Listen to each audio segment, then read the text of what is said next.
देखो एक मैं आपको बताता हूँ। हम लोग लेक्चर जो होता है बिना स्टूडेंट के स्टूडियो में रिकॉर्ड कर रहे होते हैं। वहाँ कोई स्टूडेंट नहीं है। एक तरह का जीरो इंटरेक्शन है, ठीक है। कई बार ऐसा फील होता है लाइव बेटर होता है, पर लाइव में भी एज सच कोई हमारे आसपास तो हो नहीं, आप लोग का खाली कमेंट्स दिख रही है। तो मुझे ये फील होता है कई बार हमारा जो ब्रेन है वो कहीं और मूव करने लगता है, ऐसा होता है हमारे पास, ठीक है। ये चीज होता है उसमें, फिर हम लोग ऐसा नहीं ना, हमें याद तो सारा ही है, लेकिन एग्जैक्टली क्या होता है, ये चीज होता है, ह्यूमन नेचर है ये। क्योंकि बहुत सारे विचार और ये सारे घूमते रहते हैं। ये आपके साथ भी होता है। आप कभी कई बार क्या करते हो, जैसे नोट्स पढ़ रहे हो, तो नोट्स पढ़ते पढ़ते अचानक से एक पूरा पैराग्राफ आपने पढ़ लिया, लेकिन आपने उसको समझा नहीं इन द सेंस कि आप उसको दिमाग में नहीं लेके गए, सिर्फ आपने उसको रीड करा। तो इससे नुकसान क्या होता है? नुकसान ये होता है, इससे नुकसान ये होता है, आप समझे ध्यान से।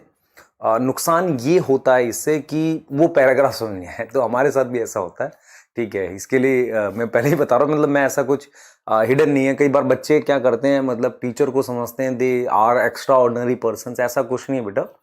हम लोगों ने वही चीज बहुत साल तक पढ़ाई। जैसे मैं अपना बताऊं आपको, 2009 से तो मैं प्रॉपरली 11-12 के बहुत सारे बैचेस पढ़ा रहा हूँ, और इवन 2004 से मैं पढ़ा रहा हूँ। अगर मैं आपको जेन्युइन बताऊं, मैंने 10th क्लास का एक बैच 2004-5 के सेशन में पढ़ाया था। तो अगर आप जोड़ोगे जाओगे तो लगभग 17-18 साल हो गए ऐसे तो पढ़ाते हुए। तो मतलब मेरा पॉइंट ये है कि हमने बड़ा मतलब ऑब्जर्व किया बच्चों को। तो आप में से बहुत सारे बच्चे बड़े मतलब मेंटली ऐसा रहता है कि भटकते रहते हैं, दिमाग इधर उधर चला जाता है। तो आप अच्छा तभी कर पाओगे जब आपका दिमाग स्टेबल होना स्टार्ट हो जाएगा। ये बहुत जरूरी है बेटा, ये इतना जरूरी है कि जब तक आप अपने दिमाग की स्टेबिलिटी नहीं लाओगे। देखो, एक दिन में डिसाइड करना बहुत आसान है कि मैं सिलेक्शन ले लूंगा, लेकिन अपना दिमाग स्टेबल रखकर लगातार एफर्ट करना, उन परेशानियों के साथ जिसमें कुछ ऐसे चैप्टर भी आएंगे जिनमें कम समझ आएगा, खुद को स्टेबल रखना, खुद को उस तरीके का बनाना कि आप कर सको, ये बहुत मुश्किल काम होता है। तो बच्चे कई बार ये सोचते हैं यार टॉपर कुछ नया करते हैं क्या, कि टॉपर के मुंह से कुछ सुन लें, वो अपनी स्ट्रैटेजी बता दें। और कई बार क्या होता है कि कुछ टॉपर्स ये मतलब जो उन्होंने नहीं भी किया होता, सजेशन देने के लिए बोल देते हैं। पर अगर आपको मैं जेन्युइन बताऊं, टॉपर को भी नहीं पता होता है ठीक से कि इस साल वो रैंक 1 लेने वाला है। हाँ, उसको ये पता होता है कि अच्छा स्कोर करेगा। तो कोई स्ट्रैटेजी नहीं है। अगर मैं आपसे कहूं कोई स्पेशल स्ट्रैटेजी नहीं है।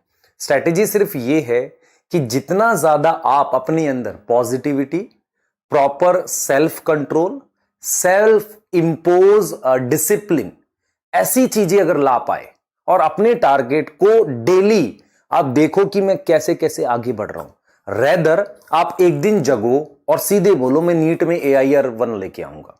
AIR-1 प्लान नहीं की जा सकती। यू ओनली प्लान कि आप फुल स्कोर लाने की कोशिश करो, AIR-1 अपने आप आएगी। ये चीज समझना ध्यान से। अगर आपको मेरी बात समझ आ जाती है तो आप डेफिनेटली अच्छा करोगे, ठीक है। क्योंकि बच्चे बेटा भटकते रहते हैं, इसके नोट्स मिल जाएं, इसका मुझे मतलब टीचर से ये 2 बात पता चल जाएं, ये टीचर मुझे एक जादू बता देगा, ये बच्चा मुझे मतलब ये मेडिकल कॉलेज में तो कुछ ऐसा बता देगा। आप पूछो उनसे, उन्हें भी नहीं पता था बहुत सारी बातें। और ऐसा थोड़ी उस जो मेडिकल कॉलेज में गया उसके सारे चैप्टर आज भी परफेक्ट है, नहीं। पर ये था कि उस चैप्टर से वो क्वेश्चन शायद नहीं आया। आप समझ रहे हो मैं क्या कहना चाह रहा हूं बेटा? तो इसलिए अपनी परफेक्शन पे काम करना है ना। क्लियर है? हम आपके साथ हैं, बने हुए हैं, पर मेहनत आपने करनी पड़ेगी यार। ये बहुत हार्ड चीज है। मैं आपके लिए बहुत लिमिटेड चीज कर सकता हूं, आप अपने लिए ज्यादा कर सकते हो, ठीक है। चलिए आगे चलेंगे।